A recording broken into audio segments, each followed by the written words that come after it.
What's up? Welcome everybody. I know it's been a while since the last video, but if this is your first time tuning in, my name is Mikkel Reed, and this is my 1995 Lexus SC300. So for those of you new here, I love to do body work. It's just something that's kind of, like turbo dudes when they love to hit their boost. I don't know, after modifying my first front end, it's just kind of spiraled into this. So basically what I want to do is kind of go over this new rendition of you guys have seen if you follow me on Instagram. I'll post up on the community post of YouTube as well so you can see what's going on.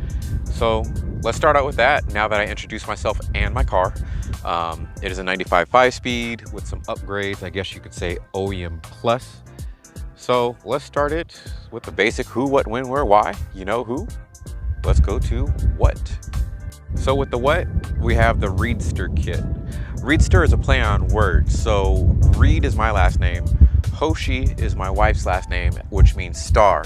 But in Japanese translation, it would be REEDSTAR in a sense, if you get that, kind of like speedster, all that good stuff. So we chose that. REEDSTER is the way to go.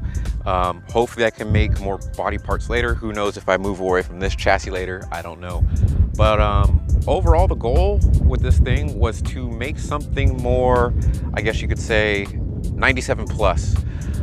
As most of you guys know, I'm not a big fan of it. If you were to say the SC is a seesaw as a sports coupe right here, and 97 plus was a little bit classy, it would be like one notch up. Now if you see like 95 to 96, it would be one notch over to sporty, which isn't a whole lot. Either way, to me, the whole body style is bland. So I guess where I come in is, over the time, I've kind of learned to appreciate this body style. I was never one that really liked it. When I first got into it, my brother's like, hey, you should get an SC300. Those are always dope. And I'm like, damn, these things are ugly, And then lo and behold, I found one. It was like a 92 5-speed back in like, 2008, 2007, somewhere around there. And I thought it was so ugly. And I'm like, you know what? I'll come by tomorrow. They wanted like $49,900 for it. It's like $5,000 with 100,000 miles on it. And then from there, I came by the next day, and I guess some lady came earlier that morning and bought it like real quick. So that's kind of a little bit more backstory on what and how I got it. So with this front end, I've been buying parts for it since I would say maybe 2017. When I worked at Toyota, I would always go to between the Lexus and the Toyota parts department, as we got a discount there. So seeing what does and doesn't fit, I just finished my spindle grill right then. And, my biggest thing on the what as well was giving back to the community. And, when I was posting DIY pictures of the spindle grill, a lot of people were like against it. No, that's the ugliest thing ever. And I'm like, you know what? You guys are all talking about you're tired of these old kits and everything, but yet somebody's trying to make something new. And here you are bashing it, which is, of course, everybody has the right to their opinion, which I totally understand. But at that rate, I just said, screw it. I'm not on the pages that much. And then just from there, I just do my thing, At first, it was really, I was looking towards Lexus and seeing what they were going to do with the LCF. And I had the parts to make an LCF front. And I'm like, maybe if I make this before Lexus, I can do it. But what happened was I ended up moving to Japan. So once that happened, I would say maybe about like late 2018. Yeah, 2018. It was a Stand Station G edition in December, like 31st, somewhere around there. My wife was like, hey, she doesn't know anything about cars, which is really cool, but she gave the insight. She's like, hey, Sylvia looks angry and Soar looks cute. And I'm like, you know what? I took that personal. So I showed her different examples of all my Japanese friends' cars that had Soars. And she's like, oh, it's still cute. Like, it's just like, hey, it's like an unmenacing face. Like, it's just, hey, look at me, I'm innocent. And I took that personal, like I said. So then, I noticed I didn't bring my sketchbook with me. I started to, go to coffee shops, things like that, and started sketching on napkins of some ideas I wanted to do. So I dropped the whole LCF idea, and I decided to go with, if I were to drive 97 plus, what would it be? How can I make this angry in a sense, or more upset looking, you know what I mean? And lo and behold, this came through. And overall, I think it's pretty It suits pretty well because if you look at the front bumper, it ticks me off. It has that stupid, silly face that a stock SE would have without a lip. And as much as it bothers me, that's how well I know I hit the nail on the head with keeping some of the originality of the car. Let's talk over the when next. So when did I start making stuff? I want to say it started off with my first set of taillights back in maybe 2013, 2014. As I've told you guys, this car literally has no options. Well, not literally. It has select few options. There are some there, but you got to work with what you got. And so I started messing with taillights. I took apart every single piece of taillights except for one. I took apart the first series, second series, third series eBay, but I did not take apart the 92 style eBays just yet. And then I started mixing and matching. You know, it was kind of like when you're playing cards, mix and match, find the match. And everything kind of fits together, and then from there you can paint, you can use, use your creativity to sort of just see what goes where, what you can paint, all that good stuff. And it just sort of like, hey, if I can do this as a service for other people, why not continue? And then when I started working for Toyota in 2016, while I was making the spindle grill, seeing the FRS have so much aftermarket as a new car, I was like, a little bit jelly, you know what I mean? I'm not that jealous or envious of stuff that often, but I was just like, man, this new car is great. It has so many aftermarket parts. I wish the SC had that. But since it has like the 2J, it's mainly performance stuff and not a lot of, I guess you could say cosmetic stuff kind of survive the ages with what people do and don't like after time, which, again, everybody has the right to their opinion. So I would say probably around, 2014 and on, that's when I decided, hey, I can basically do what I need to do. My Elite Enterprise front, which I'll post over here, you guys saw that. That was kind of like my first dabble into bodywork after the taillights. And then from there, it was the spindle grill, which was a totally out there kind of thing. I didn't like the spindle grill at first, I'm not gonna lie. But once I went to the dealership next door to us and I started looking at them and seeing the geometry, the shapes and everything of them and how aggressive they look from certain angles, I'm like, dude, this kind of works. It also had that one area with the snub nose that the SC has. And, working at the dealership, looking at the cars and appreciate them, it's just like, man, I really wish SC had some of these angles.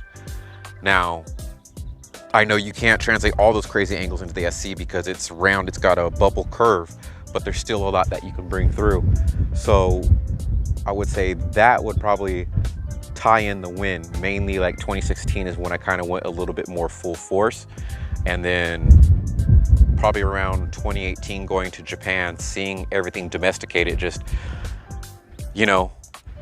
seeing the cars that we love and dream here, seeing them domesticated is just like, wow. Their pizzazz is just kind of gone.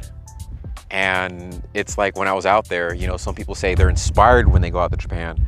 But to me, it was like I felt at home. There were other people that didn't need to ask the crowd, hop on Facebook, what do you think of this? They just saw it, they wanted it, they did it, which is, I think, the biggest advantage Japan has over America. Whereas you guys always want to, hey, Japan's better because of that. We have way more room. Like this place I'm at, for example, is huge. Finding like this much real estate in Japan, good luck. And I honestly believe that if Americans got their heads out of their asses and we're just out of the toddler phase of, oh, what should I do? And we're more independent like a child or a teenager, then the car scene here would just totally demolish over there. But that's a chat for another, definitely for another YouTube video. So let's talk about where. This all started in a sketchbook, of course, and Photoshop as well. I've slowly been evolving the original, not the original, but I've had a Photoshop idea of what I've wanted with the spindle grill, but I only did the spindle for the time, and I stuck with, the rear lip that I made along with the Enterprise side skirts. So that has always sort of evolved. I don't know, maybe this stuff is kind of like a therapy to me. I don't know what it is, but keeping myself tinkering around and busy doing stuff, between maintenance and between just this body stuff, I like to get better at it. Again, speaking about time, since we're on the win subject, is you never know where time's going to take you. You know, we've all been around the block a few times. Most of you guys are probably in your early to mid 20s, and to those of you that've been in the car scene 10 plus years, you know life can tell a funny story. And you know, doing this isn't to be like, oh, F this guy, F that guy, whatever it is. It's like, time can tell you a funny story. For example, if I get so good at this bodywork, and if we move back to Japan, and let's just say my daughter just happens to pick up on, you know, just, I want to do car stuff like dad. And let's say she does performance, something I've never touched in my life. Well, not touched, but something I don't really care to do and just show off, you know, for the YouTube channel or whatever, or just in cars in general.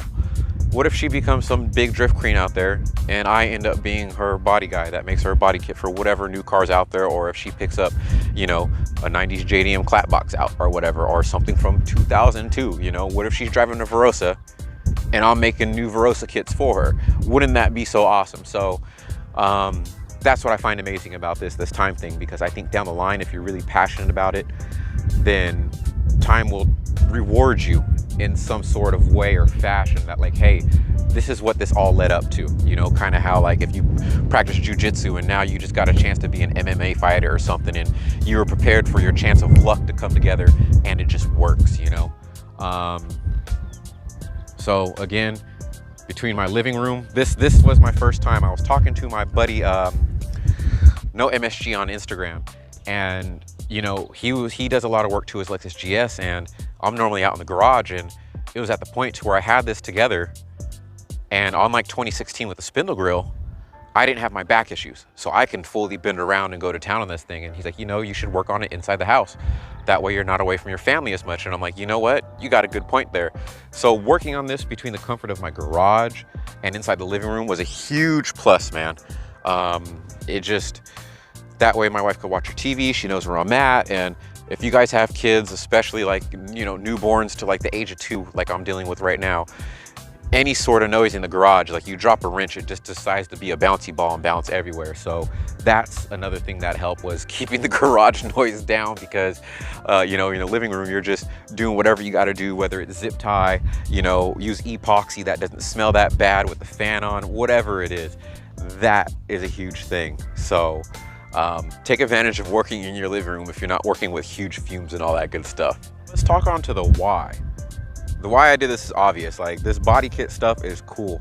Like I said, I wanted to bring something back to the SC community, but at the same time, there were a bunch of ungrateful assholes, let's put it that way. So with this, I don't know, can I make copies? Yes. Do I need to learn the process of how to do so? Yes, I do. I think it would be beneficial. And again, you know, I was looking at RWB, and you know, he started with, I think, his Toyota AE86s, and he moved over to another platform, and then before he touched the Porsches. And it's kind of like that saying, you know, you'll only be as valued as where you put yourself. If you know, if you're playing in a subway, you know, you're a master violinist and you're playing in a subway and somebody's tipping you ones, dollars, here's and there, and the next night you go to the amphitheater in New York City versus the subway, and you're charging, let's say, $500 per ticket. Again, it's just where you put yourself and how your crowd appreciates you. Not dogging on the SC, well, kind of am, SC SOAR community, but those guys are set in their ways. But the SC community, it's a bunch of kids that want stuff instantly. Not just them, but this newer generation, which I'll talk on towards the end. And on top of that, like, the SOAR guys are kind of like those European-minded dudes. If it ain't OEM plus, it ain't that, then we don't want it, in a sense. You know, like, beyond, you know, a polish and a paint correction and driving around with your 1JZ that came with the car, what are these guys really doing? You know what I mean? Like, Corey Newman had the fastest 1JZ out there. And it's like, dude, you guys literally have an R154, a 1JZ, because you couldn't build an SC, so now you think you're holier than thou.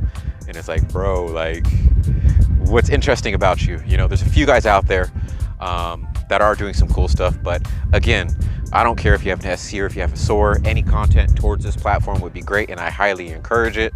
You know, get other people on this car to hopefully do something. We need some new blood, I guess, in a sense, maybe bring new people in here. Another reason why too I'm doing this is you don't see too much SC content. Hopefully I can ignite some of you dudes with the performance aspect of this, as it does come with the 2JZ GE or 1JZ GTE, or even those brave enough to be able to afford and go through with a SC400 turbo like Sean Musa, and Saito from Puerto Rico. You know, those guys, they've done some heavy duty stuff, and hopefully you guys can bring more content too, because that's, for you guys, that's a totally open platform, just as bodywork is for me. You know, I type in like SC300 and it's like nothing comes up between SOAR and that. And if it is somebody doing performance with an SC or SOAR, it's literally like a minute video of them just, hey, look at me boost off. And it's like, dude, what value do you have to offer? Nothing, you know? So Sean, you guys out there with the 1Js, whatever, put out your content, go over it. Let's do this. You know, hopefully bring some fresh blood to this with some, either some swaps, some body, all that good stuff. Another reason why is to build off my vlog video is I'm not going to be around forever, you know. We all have an expiration date on our lives. On top of that, I don't know how much longer I'll be into the car scene. At this point, it's just like, you know, it's hard to meet quality people. And then two, on top of that, like, I'm ready to just disappear in a sense. Did it once, do it again, you know, take that risk to, let's say, just move out of the country and just be like, peace, you know what I mean? Sell parts, pick a pin name, nobody know who you are. That's peace right there, live your life. So yeah, hopefully inspire somebody else to do something with this car is one of my major things right there. You know, somebody to pick up with body work or whatever. Because right now, if you guys notice, ever since 2016, I did the spindle grill, there's a bunch of people wanting to make body kits. There's a bunch of spindle grill copies, all that good stuff. I'm not saying nothing's wrong with that, but the problem with it is a lot of dudes are focused on the results of what it could bring instead of the process and learning to get better, which is the biggest thing. Which I know a lot of you guys twist my words, but it's like, dude, if you're just trying to get clout off this, just stop. You know, do it with passion because you love the car.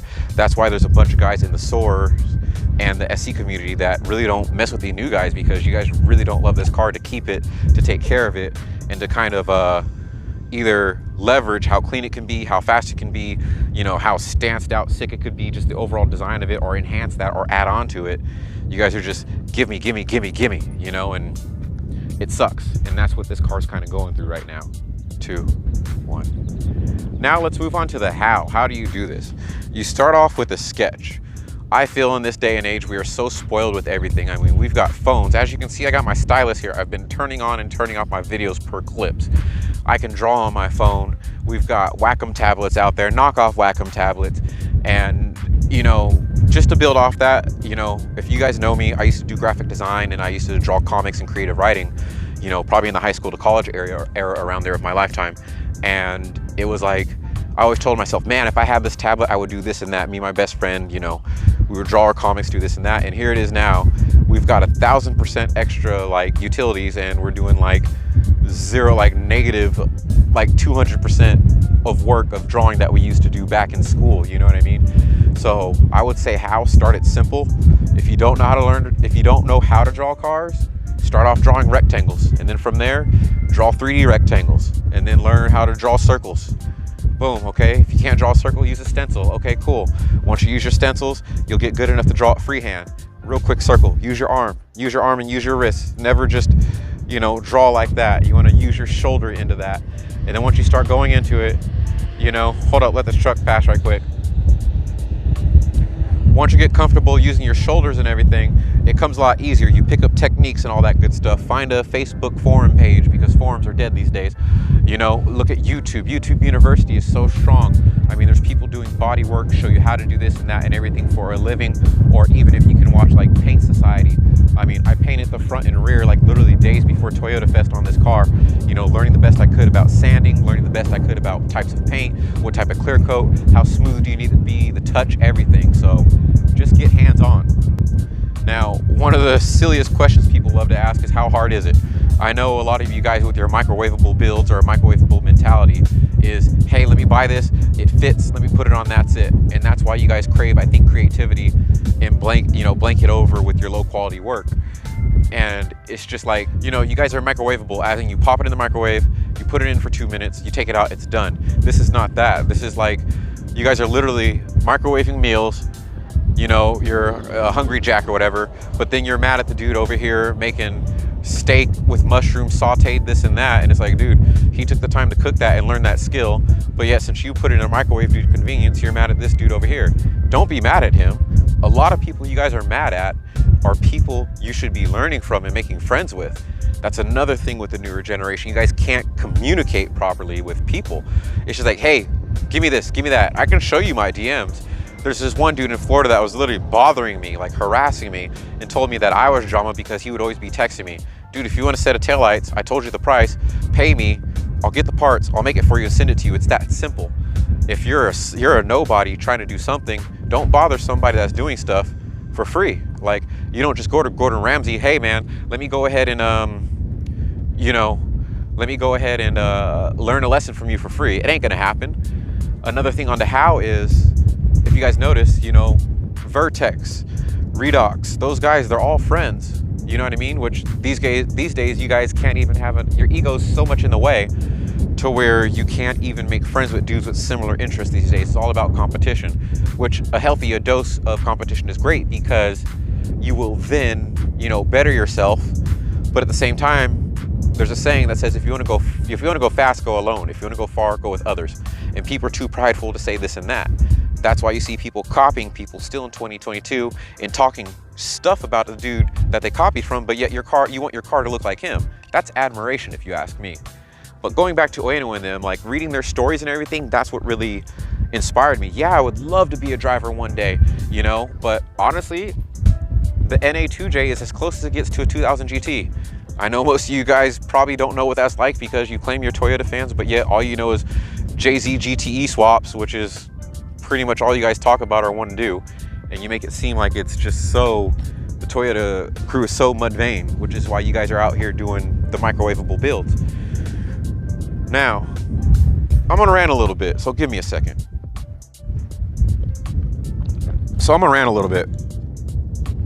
I know you guys are saying it's creative because you're using XY colors with your wraps. I have nothing against wraps, but putting a wrap on your car that's a color that did not come from factory is not creative. You can give a 2-year-old a set of Crayola crayons and they can use the craziest sparkle color from the 69 pack, which most of you guys obviously haven't had because you're flipping out over colors. It's not the fact that he colored the 2-year-old colored the dinosaur, that shiny silver gold sparkly color. The creativity part is the blank background that they actually decide to draw in. That's creativity, not coloring in the lines like you're supposed to. So again, I think a lot of you guys are getting creativity twisted up with a lot of basic stuff. If you want to put a wrap on, that's great. Yes, the color will be appreciated. And yes, this younger generation will be appalled by that, which you see. Wraps are the biggest gimmicks out there because people can't commit to a color and they think a color is crazy. Try mixing a color exactly how it is. Like one of my finals from art class, I chose a Beatles album. And then you have to color match that same faded color in a certain area from where that Beatles album has been sitting in the sun for X amount of years with acrylics, oils, whatever it is you may use. So I use acrylics. And it's like, dude, to get that color exact to replicate it, whereas you're just printing a color. Why is that fascinating other than the fact that, oh, this is a color's insane, bro? I mean, it's that low tier YouTuber stuff that you see these FRS, BRZ, 86 guys doing. It's like, dude, check out the new color of the wrap, or look at the wide body. And it's like, dude, you're going wide body to put on some tires that don't fit. What's the point? What's the point? Educate me. I'm pretty sure you're saying, what's the point of this too? I mean, different strokes, different folks. So that's what I wanted to go over. So let's go into a few insights of the car, what my thought process was on each side, a little bit different and a little bit deeper. One of the hardest things I would say, I know most of you guys are always, how hard is it, Mikkel? The hardest thing for me with this kit was to stay consistent. Between moving back, having to find another job, being a new father, and then just basing this off the 97 front was one of the hardest things, like consistency it was for me. On top of that, I was invited to Tokyo Auto Salon 2020, which was then canceled. So a lot of my spirit and morale was down, and that's why this thing's kind of been on the back burner. Now, coming into these, this is gonna be my DRL and turd signal. Reason why is because what I'm going to do is triple beams. Again, I know you Toyota guys don't know your product. Yeah, you barely know, again, 1JZ GTE. So triple beams is a headlight. I'll post it up here or something like that. It's a headlight with no blinker. It's the 3 L's you guys see in like the RCF, the LC, the RX, all that good stuff. So with that being said, those do not have blinkers built in. So if you notice like the RCF and the LC, for example, they're built into this. So my biggest thing is trying to put the Lexus language onto the SC without going too far like I did with the spindle grille. So there's a line here. Instead of just getting rid of it, I replaced it, the high beam here, and it fit in just fine because as you can see, it's a lot of L shapes with the Lexus logo. If you guys have that book, the history of Lexus, you can see it breaks down the whole Lexus L emblem with the angles and stuff from a protractor. So the way I did it was I decided, hey, if I put these in there, it will go in that swoosh area right here just perfectly. And if I line it up properly, it can go into the headlight, which I did. So with the triple beams coming that aren't here yet, this will be my daytime running light, my blinker, as the triple beam has a low beam and a high beam built in. Now, again, with staying consistent on this, I don't care for 97 plus, and being away from my family while I was in the garage, actually doing this on top of, you know, like the living room time, it was just staying consistent with it and just caring about this project enough to push it forward. You can ask all my friends that I did kind of like, you know, hey, check this out a little bit early. I really didn't care at that point, you know what I mean? I wanted to finish it, but I was kind of just like still sour from missing out on Tokyo Auto Salon 2020 due to COVID, or can we even say that word anymore? As for the F vents here, I really like those, and I thought they would pull off some aggressiveness. The only problem is I have to run fog lights, so I got to figure out how and where I'm going to put fog lights on this bad boy. But that's pretty much it with the front. It was just to design an angrier 97 plus and a bigger mouth version of it, you know, kind of a little bit like I've always dug whatchamacallit Origin, and it's kind of like the goal is to make this kind of like an HD version of the SC. You know, you don't want to put like, you know, you don't want to put like PlayStation 4 graphics on PlayStation 1 graphics. It's kind of like giving that next step up from like PS1 to PS2 graphics. I didn't want to go overboard, which I think the insert's feeling really nicely and it's not too over the top. And again, flowing into what was already there was a big thing. Let's head to the rear. Now, when we move on over to the rear, I was really thinking about getting rid of this, but it kind of like flows into the rear. One thing about the wide spoilers I don't like is how it just kind of flattens off right here. I've always been a big fan of like Jick Magic kit, for example, or even the LFA with the round flat edges that it has. But to me, I would love to just round this off. I was going to, but then this rear just kind of topped it off. I'm like, you know what, that actually works. So again, going into Lexus language, if you guys notice with Lexus, what they're doing now recently is they'll have their L tail lights. Most of them aren't flat. I think there's like 2 cars having the flat L's. It might be, I think, one of the ES's and then the NX or something like that. But recently they've been tying the light bar into here. So when I made these tail lights, I was hoping they would come up to right here instead of to the trunk. That way I could make that third light bar come through to have that, again, that Lexus language come through. But they go up a little bit higher. I mean, if I want to do trunk work, I don't know, because again, I'm a wingless trunk from factory with no holes in it. And again, this goes on with 3M tape and some clamps on the side, so it's not going to fall off and it doesn't need any holes drilled into the trunk. So I still have a holeless trunk. So if I find a spare trunk, maybe I will. As for the rear, I wanted the front to match the back. If you guys know the guy Nick Craig with the S15 Varietta on Facebook, you know, when I finished the spindle grille, he's like, hey, the front doesn't match the back. And I'm like, you know what? It don't, you know? My old rear end didn't. So this will match the front. On top of that, with the SOAR Heritage or the SC Heritage, if you guys notice, the Z10 has built-in reverse lights into the taillights. The Z20 has the 2 squares down here, which are external reverse lights. Z30, which is this model, always has internal reverse lights in the taillight, and then SC430 has, again, the 2 blocks external reverse lights, and then the LC500, which is still, I would say, the successor to it.